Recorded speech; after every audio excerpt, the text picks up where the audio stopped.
নমস্কাৰ, স্বাগতম জনাইছোঁ মোৰ ইউটিউব চেনেল ভূপেন সিঙে অফিচিয়েল নেতা হোটেল। আশা কৰোঁ সকলো ভালে আছে। আৰু এইকেইদিন সকলোৱে এটাই চৰ্চা 2 লাখ নতুন নিযুক্তি হ'ব আৰু কি পদ আহিব, কেতিয়া আহিব এইখিনি এতিয়ালৈকে গম পোৱা নাযায়। তথাপিতো CM ছাৰে ক'লে যে তাত আপোনালোকৰ 2 লাখ নতুন নিযুক্তি হ'ব। এতিয়া অলৰেডি 1,16,000 নিযুক্তি বৰ্তমান তাৰিখত হৈ গ'ল আৰু এতিয়া নেক্সট যি 5 বছৰ আছে সেই 5 বছৰত আহিবলগীয়া যি 2 লাখ নিযুক্তি, তো সেই 2 লাখ নিযুক্তি কি পদ আহিব থুলমূলকৈ আপোনালোকৰ লগত কথা কেইটামান শ্বেয়াৰ কৰিম। ভিডিঅ'টো শেষলৈকে চাব আৰু যিসকলে মোৰ চেনেলটো ফাৰ্ষ্ট টাইম ভিজিট কৰিছে চেনেলটো ছাবস্ক্ৰাইব কৰি আহিব নাপাহৰিব আৰু ভিডিঅ'টো লাইক এটা কৰিবলৈ নাপাহৰিব। এতিয়া কথাখিনি আৰম্ভ কৰিছোঁ। প্ৰথমতে কওঁ আপোনালোকক, আজিৰ পৰা কেইদিনমান আগত, সম্ভৱতঃ আজি এসপ্তাহমান হ'ল, অসম আৰক্ষী যিসকলৰ হাবিলদাৰ ক্লাৰ্ক আছিলে, বহুতখিনি হাবিলদাৰ ক্লাৰ্ক আজিৰ তাৰিখত তেওঁলোকে অফিচাৰলৈ প্ৰমোশ্যন পাইছে, অৰ্থাৎ তেওঁলোকে ছাব ইন্সপেক্টৰলৈ প্ৰমোশ্যন পাইছে। তেনে ক্ষেত্ৰত যিসকল হাবিলদাৰ হৈ আছিলে, হাবিলদাৰসকল এতিয়া SI হ'ল আৰু সেই হাবিলদাৰ পোষ্টখিনি এতিয়া আজিৰ তাৰিখত ভেকেণ্ট হৈ আছে।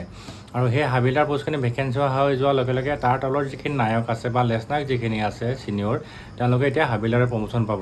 আৰু লেছ নায়কৰ পৰা বা নায়কৰ পৰা যেতিয়া আকৌ অন প্ৰমোশ্যন হাবিলদাৰ পাব, ঠিক তেনেকৈ আকৌ সেই কনষ্টেবলৰ পৰা লেছ নায়কলৈ বা নায়কলৈ মানুহখিনি প্ৰমোশ্যন আহিব। তেতিয়াহ'লে আমাৰ কনষ্টেবল পদ বহুতখিনি খালী হৈ যাব।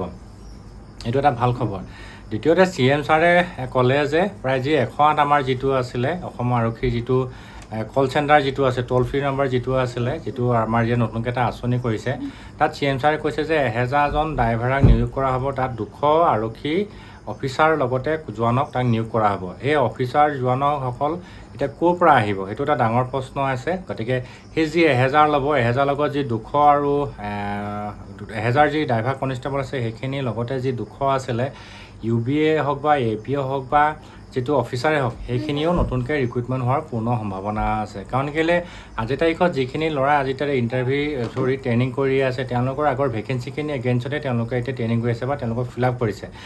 যিহেতু এতিয়া গোটেই স্কিমটো নতুন কৰিছে, গতিকে নতুন কৰি যোৱাৰ লগে লগে আপোনালোকৰ যিটো 1000 যি ড্ৰাইভাৰ কনষ্টেবল আছে, সেই 1000 ড্ৰাইভাৰ কনষ্টেবলত নিশ্চয় নতুনকৈ কিছুমান ৰিক্ৰুইটমেণ্ট নতুন পদ সৃষ্টি কৰিব লাগিব। লগতে আৰু এটা মই ভাল খবৰ আপোনালোকক জনাওঁ, যেনেদৰে অসম আৰক্ষীৰ যিটো বেটেলিয়নৰ যিসকল হাবিলদাৰ ক্লাৰ্ক অন প্ৰমোশ্যন পাইছে SIলৈ, ঠিক তেনেকৈ হাবিলদাৰৰ পৰা PC-লৈ অৰ্থাৎ SIলৈ যিটো AV শাখাৰ আছে, SIলৈও বহুত প্ৰমোশ্যন পাইছে। আছাম পুলিচৰ যিটো গ্ৰেড 3 আছিলে, যাক আমি AISF বা SRF বুলি কওঁ, আজিৰ তাৰিখত AISF বা SRF নাই, তেওঁলোকে অন প্ৰমোশ্যন পাইছে। তো তেনে ক্ষেত্ৰত 2টা পোষ্ট অলৰেডি আজিৰ তাৰিখত খালী হৈ আছে। এটা হ'ল গ্ৰেড 3 যিটো AISF বা ASRF, আজিৰ তাৰিখত হ'ল 29, 30 আৰু 31, 32, যি 4টা বেটেলিয়নৰ আজিৰ তাৰিখত বহুতকেইজন হাবিলদাৰৰ পৰা প্ৰমোশ্যন পাই অফিচাৰ হ'ল। গতিকে সেই হাবিলদাৰৰ পোষ্টখিনিও ভেকেঞ্চি আছে। অৰ্থাৎ এতিয়া ক'বলৈ গ'লে অসম আৰক্ষীৰ AV শাখাৰ পোষ্ট ইনক্ৰিজ হোৱাৰ সম্ভাৱনা আছে।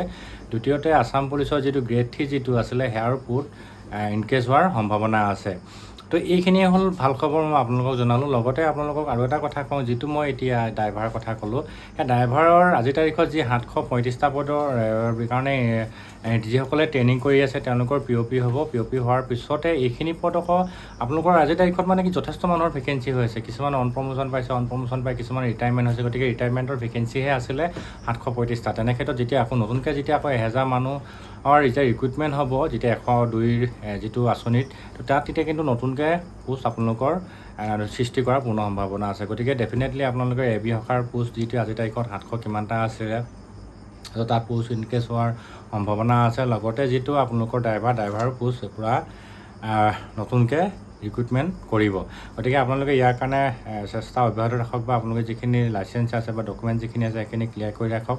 তাৰ লগতে মোক বহুতে ইণ্টাৰভিউ কথা সোধে, ইণ্টাৰভিউ কেতিয়াই হ'ব। মই যিমানখিনি জানো নৱেম্বৰ লাষ্ট বা ডিচেম্বৰ মাহতে ইণ্টাৰভিউ হ'বগৈ। আগষ্টৰ পৰা ইয়াৰ প্ৰক্ৰিয়াটো আৰম্ভ হ'ব। আৰু এতিয়া ইণ্টাৰভিউ যদিও পাতোঁ বুলি কয়, নপতাই ভাল, যিহেতু এতিয়া বাৰিষা বতৰ হৈ আছে, গোটেই বানপানী, বৰষুণ। গতিকে যিমান যি নহওক খৰালিমহীয়া যদি খৰালিমহীয়া ইণ্টাৰভিউ হ'লে বহুত ভাল হ'ব। বহুতেই সেইটোৱে আশা কৰে।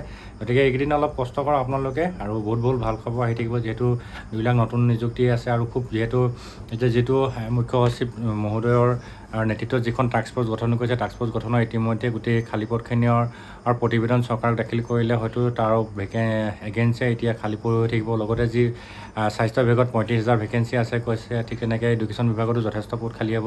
গতিকে এইবিলাক আহি থাকিব। কিন্তু আমাৰ বেছিকেলি আছাম পুলিচৰ মই গোটেই কথাখিনি আপোনাৰ আগত শ্বেয়াৰ কৰিলোঁ, কি পদ অহাৰ সম্ভাৱনা আছে আৰু আহিব। ইয়াৰ মাজতে মোক বহুতে SI কথা সোধে, SIও পদ সম্ভাৱনা ইনকেছ হোৱাৰ হ'ব নহ'ব সেইটো ক'ব পৰা নাযায়, কিন্তু SI পদ হয়তো কম হ'ব পাৰে, কিন্তু ABৰ পদ বাঢ়িব, ড্ৰাইভাৰ পদ বাঢ়িব আৰু গ্ৰেড 3 পদ বাঢ়িব। এইকেইটা হ'ল আপোনালোকৰ কাৰণে ভাল খবৰ। চ' ভিডিঅ'টো ইমানে, গতিকে কথাখিনি আপোনালোকৰ লগত শ্বেয়াৰ কৰিলোঁ। ভিডিঅ'টো যদি ভাল লাগে এটা শ্বেয়াৰ কৰিবলৈ নাপাহৰিব, লগতে লাইক কৰিবলৈ নাপাহৰিব।